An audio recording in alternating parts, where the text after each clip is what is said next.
Абсолютно новый социальный проект «Наука» объединил в себе самые актуальные и интересные направления для современной молодежи. Первое направление – это, безусловно, была музыка. Антон расскажет поподробнее чуть позже. Второе направление – это издательство журнала. И третье направление – это креативная фотосъемка. Проект «Три в одном» уже готов покорять вершины разумов самых требовательных днепропетровчан. Создатель Екатерина Полохина приоткрыла завесу тайны, намекнув потенциальным слушателям и читателям о том, чего же ждать не только в первом, но и в последующих номерах журнала. Мы распланировали появление номеров «Наука», которые соответствуют названиям песен в альбоме. Автор эксклюзивного издания, редактор с немалым опытом, воплощая свои желания, задалась целью сделать проект не только интересным, но и в действительности полезным. Актуализировать проблемы и привлечь к ним внимание – основная задача проекта «Наука». Ведь именно сейчас вопросы об абортах и социальной неравности чаще всего остаются без ответов.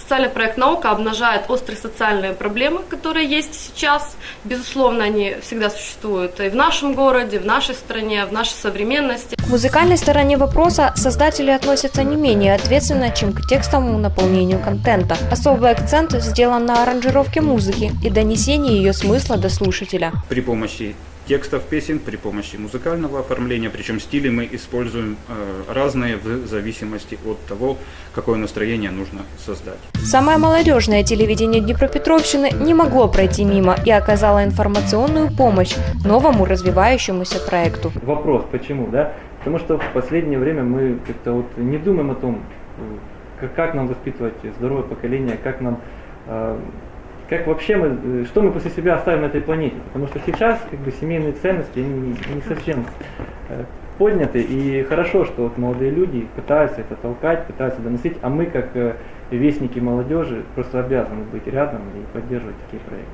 Немаловажным на данном этапе является бесплатное распространение в местах скопления молодежи и неограниченность возрастных рамок. Этот проект для всех и каждого, кому не безразличны социальные проблемы окружающей действительности. «Наука» не коммерческий, а социальный журнал, для которого... В любом случае, журнал – это хорошо, но главное – наполнение. Уже завтра в 20:00 в неизвестном Петровском пройдет презентация первого номера журнала «Наука», а также музыкального альбома «Девочка со спичками» одноименной группы.